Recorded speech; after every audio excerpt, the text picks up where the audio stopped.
পদার্থের অবস্থা লেকচার 2 তে সবাইকে স্বাগতম।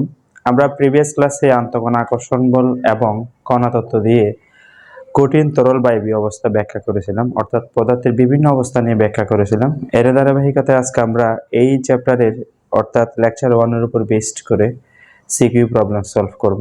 সো শুরু করা যাক। দেখো এখানে দুইটা কোয়েশ্চেন আছে, একটা হলো ঢাকা বোর্ডের আর একটা হলো ময়মনসিংহ বোর্ডের। দুইটাই 25 সালে এসেছিল। এবং আরেকটা কথা বলি, সেটা হলো এই যে কনসেপ্টটা আন্তঃকণা আকর্ষণ শক্তির সাথে এই রিলেটেড কোয়েশ্চেনগুলো কিন্তু এর আগের ইয়ারগুলোতে আসেনি। সো বলা যায় একদম লেটেস্ট কনসেপ্ট। এই ধরনের প্রশ্নগুলো লেটেস্ট বোর্ডগুলোতে এসেছে। আর একটা বিষয় তোমাদেরকে আমি বলেছিলাম যে অবশ্যই তোমরা কমেন্ট বক্সটা চেক করবা। সেটা তোমরা যারা ফেসবুক পেজ থেকে দেখো বা ইউটিউব চ্যানেল থেকে দেখো, যেখান থেকে দেখো, আমরা কমেন্ট সেকশনে পিডিএফটা দিয়ে দিই ক্লাস লেকচারের, ওখান থেকে তোমরা নোট করে ফেলবা, ঠিক আছে? আচ্ছা, শুরু করি। এখানে ইউরিয়া দেওয়া আছে, সালফার দেওয়া আছে, পানি। পানি বলতে সলিড, সো এটা বরফ বোঝাবে। যৌগ তিনটির আন্তঃকণা শক্তির তুলনা করো। আর এখানে দেওয়া আছে খাবার লবণ বা সোডিয়াম ক্লোরাইড, এটার সাথে বরফের আন্তঃকণা শক্তির তুলনা করো। তাহলে আমরা এটা শুরু করি। প্রথম কথা হচ্ছে কি, আমরা পানি, অ্যামোনিয়া এবং সালফারের মধ্যে একটা পানি বলতে অ্যাকচুয়ালি বরফ, সলিড যেহেতু আছে বরফ। আচ্ছা, আমরা প্রথমে বরফের অবস্থাটা দেখি। বরফ, তো বরফ বোঝার আগে আমরা অবশ্যই পানি নিয়ে কথা বলবো। পানি বলতে আমরা H2O বলি। অ্যাকচুয়ালি এটাকে আমরা আরেকটু যদি ভাঙি, সেটা হবে এরকম এভাবে করে পানি। হ্যাঁ, তো এটা 2 ডেল মাইনাস, এটা ডেল্টা প্লাস, এটা ডেল্টা প্লাস, এটা 2 ডেল্টা মাইনাস। কারণ পানি হচ্ছে পোলার সমযোজী যৌগ। তো পানি পোলার সমযোজী যৌগ, এই দুইটা হচ্ছে আংশিক ধনাত্মক প্রান্ত, এইটা হচ্ছে আংশিক ঋণাত্মক প্রান্ত। যদি না বুঝো তাহলে আমি বলছি এরকম বুঝো। অক্সিজেনের পারমাণবিক সংখ্যা হচ্ছে কত? 8। সো প্রথম কক্ষপথে 2টা, দ্বিতীয় কক্ষপথে কয়টা থাকে? 1টা, 2টা, 3টা, 4টা, 5টা, 6টা। একদম সিম্পল ভাষণটা বুঝাচ্ছি। অক্সিজেন 8 নম্বর মৌল। এখন 8 নম্বর মৌল হওয়াতে দেখো এখানে কি হয়, হাইড্রোজেন কয়টা যুক্ত হয়? 2টা। হাইড্রোজেনের কক্ষপথে লাস্টে 1টা থাকে, আমি আর একটা হাইড্রোজেন যোগ করছি, 1টা থাকে। তাহলে 4টা নিঃসঙ্গ ইলেকট্রন যুগল থাকে। সো 4টা নিঃসঙ্গ ইলেকট্রন যুগল থাকে, এই 4টার কোনো কাজ নাই তেমন একটা, যদি আমি স্বাভাবিকভাবে বলি এরকম।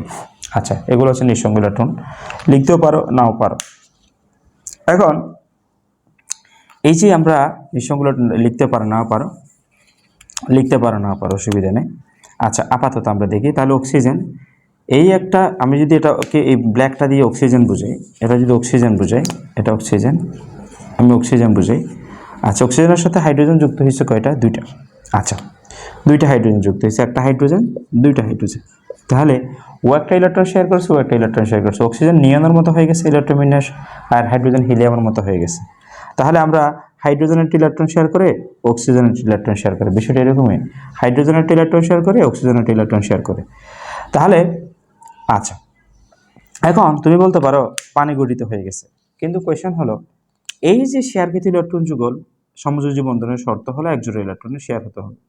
এখন শেয়ারকৃত ইলেকট্রন যুগলকে অক্সিজেন নিজের দিকে বেশি টানে, অক্সিজেনের তড়িৎ থেকে তা বেশি। তাহলে এই যে শেয়ারকৃত ইলেকট্রন যুগলটা ঠিক মাঝখানে না থাকে, অক্সিজেনের দিকে সরে যাচ্ছে। হাইড্রোজেন হচ্ছে আংশিক ধনাত্মক, অক্সিজেন হচ্ছে কি আংশিক ঋণাত্মক। তাহলে আংশিক এই আংশিক ধনাত্মক, আংশিক ঋণাত্মক, তার মানে 2 আংশিক ঋণাত্মক হবে, ঠিক আছে? 2 আংশিক ঋণাত্মক, তার মানে পানি হচ্ছে পোলার সমযোজী যৌগ। পোলার বলতে এটা পার্শিয়াল পজিটিভ পোল, এটা পার্শিয়াল নেগেটিভ পোল, বা আংশিক ধনাত্মক, আংশিক ঋণাত্মক।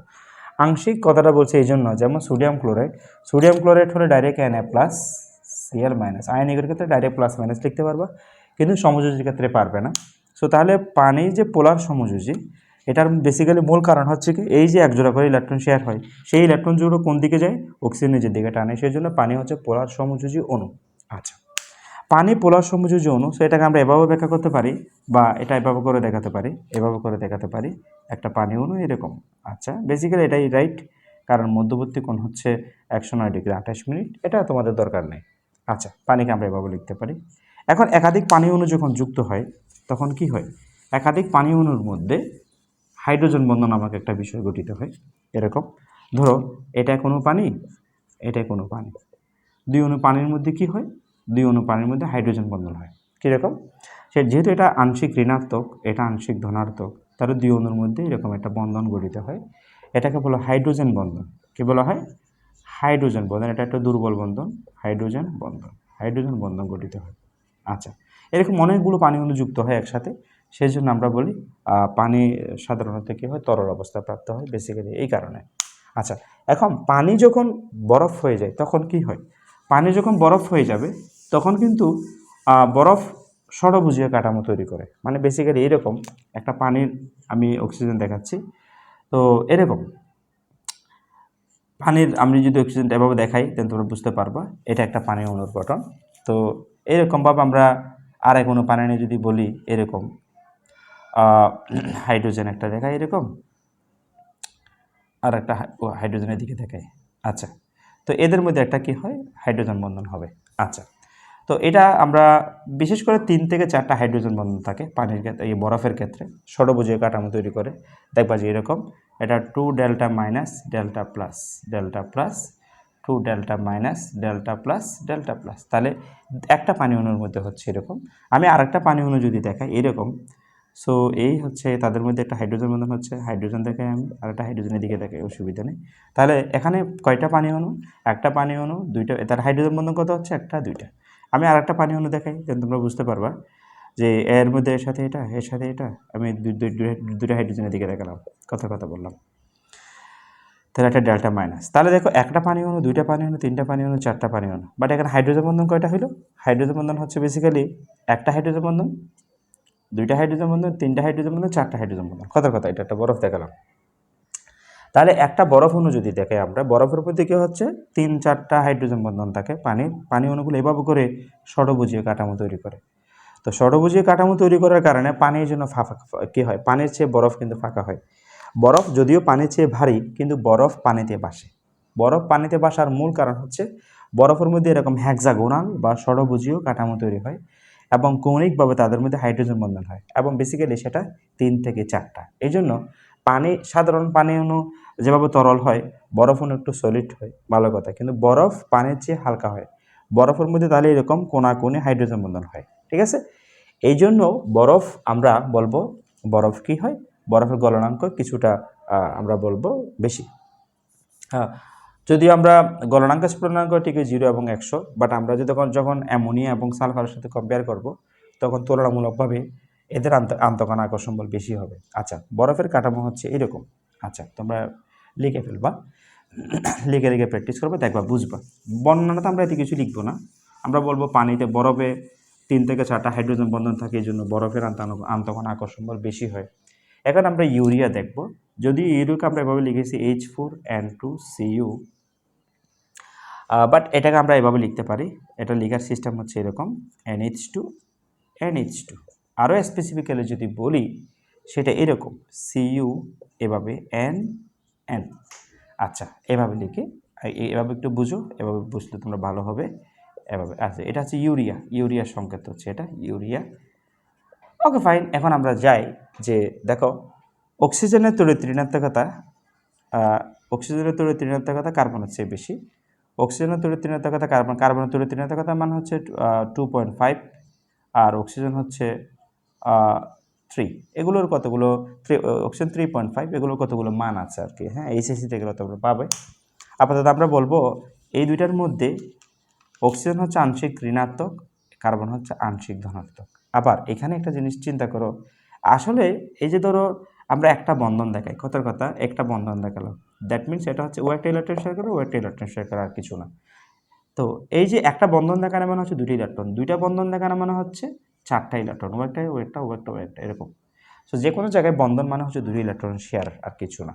আচ্ছা, সো এখন আমরা এই জিনিসটাকে এভাবে করে দেখাই যে দেখো, আবার এই দুটার মধ্যে অ্যাকচুয়ালি আমরা যদি বলি হাইড্রোজেনের তড়িৎ ঋণাত্মকতা 2.1, নাইট্রোজেন 3, অক্সিজেন হচ্ছে 3.5, কার্বন হচ্ছে 2.5। এগুলো একটু মনে রাখবো তোমরা।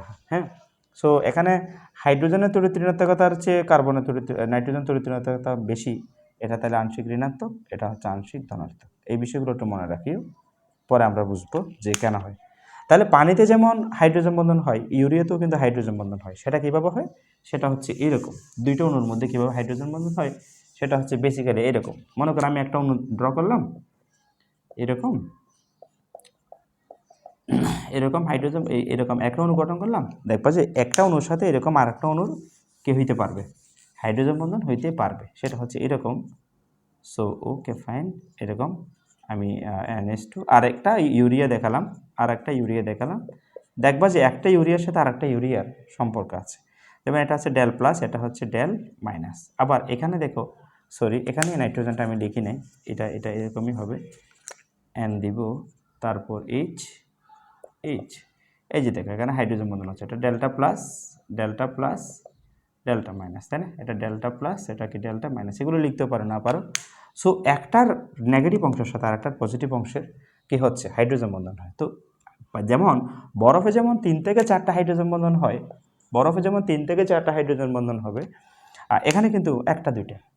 এই জন্য বরফের আন্তঃকণ আকর্ষণ বল ইউরিয়ার চেয়ে বেশি, কিছুটা বেশি। আই মিন ইউরিয়ার আন্তঃকণ আকর্ষণ বল বরফ হচ্ছে একটু কম। আবার আমরা যখন সালফার লিখি, সালফার আমরা অ্যাসিড লিখি, আশা করি এতটুকু লিখলে হবে। আমরা জাস্ট বেসিকটা বুঝিয়ে দিচ্ছি, বর্ণনাটা তোমরা PDF থেকে লিখে ফেলবা, ঠিক আছে? এখন দেখো অ্যাসিডের ক্ষেত্রে হচ্ছে কি সালফার, অ্যাসিড মানে সালফারের 8টা অণু, কীভাবে থাকে দেখো, 1টা 2টা 3টা 4টা 5টা 6টা 7টা 8টা এরকম থাকে অ্যাকচুয়ালি, আর একটু বাঁকা করে থাকে। তো সালফার অ্যাসিড, তো এদের মধ্যে কোনো তড়িৎ-ঋণাত্মকতার বিষয় নেই। এখানে যে বলটা কাজ করে সেটা হচ্ছে ভ্যান ডার ওয়ালস বল, হ্যাঁ, দুর্বল ভ্যান ডার ওয়ালস বল কাজ করে বা লন্ডন বল কাজ করে। সো এই জন্য মনে রাখবা এই তিনটার মধ্যে বরফের আন্তঃকণ আকর্ষণ বল বেশি, কারণ বরফে 3 থেকে 4টা হাইড্রোজেন বন্ধন হয়, আর এখানে 1টা 2টা হাইড্রোজেন বন্ধন হয়, আর এখানে কোনো হাইড্রোজেন বন্ধন হয় না। এখানে অপোলার, এটা হচ্ছে অপোলার সমযোজী অণু, বা বলতে পারো এদের মধ্যে কোনো এরকম প্লাস মাইনাসের বিষয় নেই। 8টা অণু এভাবে করে সার্কেল আকারে মুভ করে থাকে। তাহলে এইটা সবচেয়ে দুর্বল, এই 3টা যৌগের মধ্যে আন্তঃকণ আকর্ষণ বল সবচেয়ে কম হচ্ছে সালফারের ক্ষেত্রে, সালফার 8 অ্যাসিড। এই জন্য মনে রাখবা আমাদের এই, তাহলে হাইড্রোজেন বন্ধন আছে কোথায়, হাইড্রোজেন বন্ধন হচ্ছে পানি এবং অ্যামোনিয়াতে, এই ইউরিয়াতে আছে, কিন্তু সালফারের নেই। এই জন্য সালফারের আন্তঃকণ আকর্ষণ বল সবচেয়ে কম হবে। এবং বেসিক্যালি এটা আমরা বর্ণনাতে খুব সুন্দর করে লিখে দিব, তোমরা বর্ণনাটা লিখবা, আমরা এতে কিছু বলবো না। পানিতে কি হচ্ছে, একাধিক পানি পোলার অণু, পানিতে একাধিক হাইড্রোজেন বন্ধন থাকার কারণে পানির আন্তঃকণ আকর্ষণ বল বেশি। ইউরিয়াতে এরকম বেশি আন্তঃকণ আকর্ষণ বল কম হবে পানির চেয়ে, কারণ হলো ইউরিয়াতে 1টা বা 2টা হাইড্রোজেন বন্ধন হয় এই জন্য। আর সালফারে তো হাইড্রোজেন বন্ধন নাই, সালফার একটা অপোলার সমযোজী অণু, এখানে কি হয় ভ্যান ডার ওয়ালস বল কাজ করে বা লন্ডন বল কাজ করে, এই জন্য সালফারের আন্তঃকণ আকর্ষণ বল সবচেয়ে কম। এই লজিকটা লিখে দিব আমরা। আচ্ছা, উদ্দীপকের 1 ও 2 নং পদার্থের আন্তঃকণ আকর্ষণ বল ব্যাখ্যা করো। আচ্ছা, তো বরফের মধ্যে আমরা কি সেটা দেখালাম, বরফের মধ্যে 1টা বা 2টা হাইড্রোজেন, 3 থেকে 4টা হাইড্রোজেন বন্ধন থাকে। কিন্তু সাধারণ খাবার লবণ যেটা আয়নিক যৌগ, NaCl, Na+Cl-, তাহলে আমরা জানি আয়নিক যৌগগুলোর গলনাঙ্ক স্ফুটনাঙ্ক সমযোজীর চেয়ে কি বেশি। তাহলে আয়নিক যৌগের বন্ধনটা অত্যন্ত শক্তিশালী হয়, যেহেতু সোডিয়াম ইলেকট্রন ত্যাগ করে ক্লোরিন ইলেকট্রন গ্রহণ করে, এগুলো আমরা সামনে পড়ব। তাহলে মনে রাখবা এটা আয়নিক যৌগ, যেহেতু আমরা সোডিয়ামের যে বিষয়টা বলি, সোডিয়াম 11 নম্বর মৌল, রাইট? তো সোডিয়াম ইলেকট্রন হচ্ছে 281, অষ্টকের বাইরে কয়টা আছে, 8টা ইলেকট্রন আছে। কিন্তু ক্লোরিনের কি আছে, 287, রাইট? তো ক্লোরিনের তো অষ্টক পূরণের যে একটা ইলেকট্রন দরকার, তাহলে ক্লোরিনকে ইলেকট্রন দিয়ে দেয়। তার মানে হলো সোডিয়াম ইলেকট্রন ত্যাগ করে কি হয়, Na+ হয়, ওকে। আর ক্লোরিন ইলেকট্রন গ্রহণ করে কি হয়, Cl- হয়।